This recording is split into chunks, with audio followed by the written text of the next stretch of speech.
ជំរាបសួរ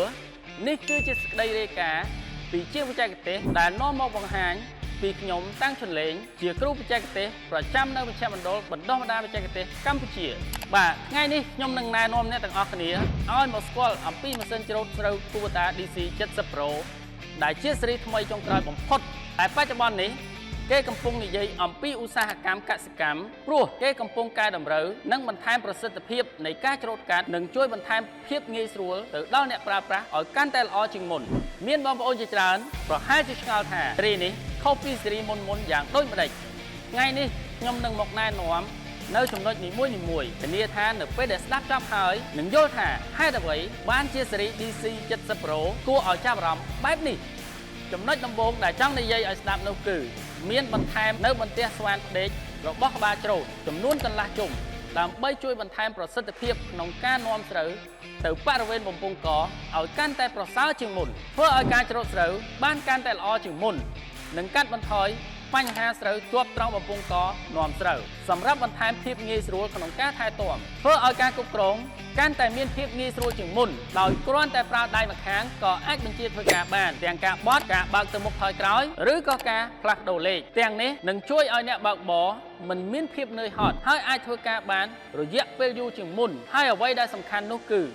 មានភាពច្បាស់លាស់នៅពេលបើកបរចូលស្រែតូចចង្អៀតឬមុំបត់តូចក៏អាចធ្វើការបានងាយស្រួលសម្រាប់ម៉ាស៊ីនច្រូតស្រូវ Kubota DC 70 Pro មានឲ្យកសិករជ្រើសរើសរហូតទៅដល់3ស៊េរីដូចជា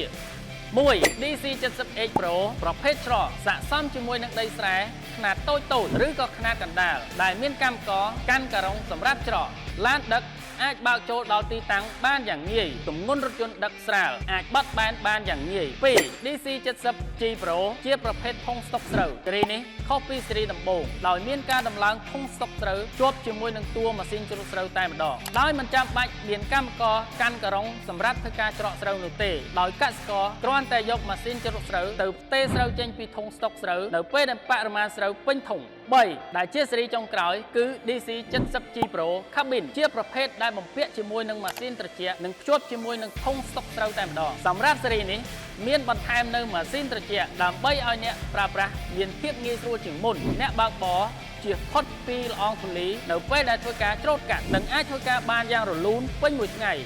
ដោយមានប្រព័ន្ធម៉ាស៊ីនត្រជាក់ជាអ្នកផ្ដល់សីតុណ្ហភាពថេរនៅក្នុងពេលដែលយើងធ្វើការដោយទាំងពីរស៊េរីនេះមានធុងស្តុកស្រូវខ្នាតធំដែលអាចស្តុកស្រូវបានរហូតដល់1តោនជាងឬក៏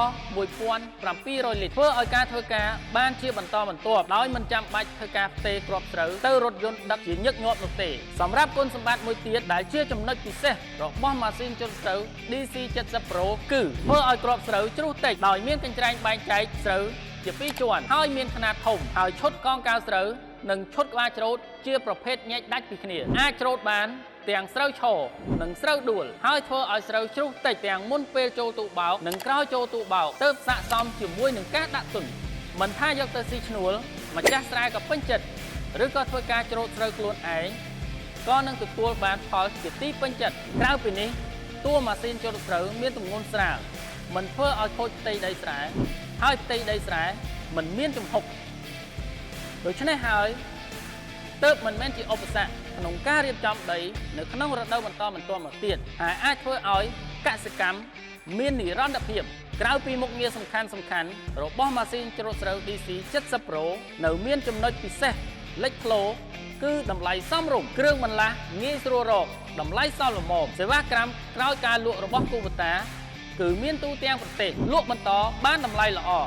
ព្រោះជាស៊េរីដែលពេញនិយមនៅក្នុងទីផ្សារអ្នកដែលជាកសិករពិតប្រាកដនឹងដឹងថាស៊េរីនេះស័ក្តិសមជាមួយនឹងតម្លៃពេលវេលានិងភាពរឹងមាំសម្រាប់ Kubota DC 70 Pro ស៊េរីនេះចាត់ទុកជាម៉ាស៊ីនច្រូតស្រូវដែលរចនាមកដើម្បីអ្នកធ្វើស្រែពិតប្រាកដមែនទាំងភាពងាយស្រួលក្នុងការគ្រប់គ្រងស័ក្តិសមនឹងតម្លៃក្នុងការប្រើប្រាស់បានយូរនិងកាត់បន្ថយការខូចខាតស្រូវអ្នកណាដែលកំពុងស្វែងរកម៉ាស៊ីនច្រូតទុកប្រើប្រាស់ទោះយកទៅស៊ីឈ្នួលឬទុកប្រើប្រាស់ស្រែខ្លួនឯងនិងបើកបរខ្លួនឯងឬជួលគេបើកខ្ញុំគិតថាស៊េរីនេះអាចឆ្លើយតប ទៅនឹងតម្រូវការទាំងពេលវេលាកម្លាំងពលកម្មនិងគុណភាពផលិតផលបានគ្រប់យ៉ាងតែម្ដងប្រសិនបើលោកអ្នកមានចំណាប់អារម្មណ៍ចង់ឃើញការធ្វើការពិតៗឬចង់សាកល្បងប្រើប្រាស់ពិតៗណែនាំឲ្យលោកអ្នកមកមជ្ឈមណ្ឌល Kubota ដែលនៅជិតផ្ទះលោកអ្នកបំផុតហើយអ្នកនឹងយល់ថាហេតុអ្វី DC70 Pro ទើបជាម៉ាស៊ីនច្រូតដែលពេញនិយមដែលអ្នកណាក៏ជ្រើសរើសប្រើប្រាស់ប្រសិនបើលោកអ្នកចាប់អារម្មណ៍ចង់សួរព័ត៌មានបន្ថែមអាចសាកសួរទៅតំណាងចែកចាយដែលនៅជិតផ្ទះលោកអ្នកបំផុតប្រសិនបើលោកអ្នកមានការសង្ស័យឬមានសំណួរអាចខមមិននៅខាងក្រោមនេះបានឬក៏ចង់ឲ្យបង្ហាញនៅស៊េរីណាមួយអាចប្រាប់មកបានសូមអរគុណ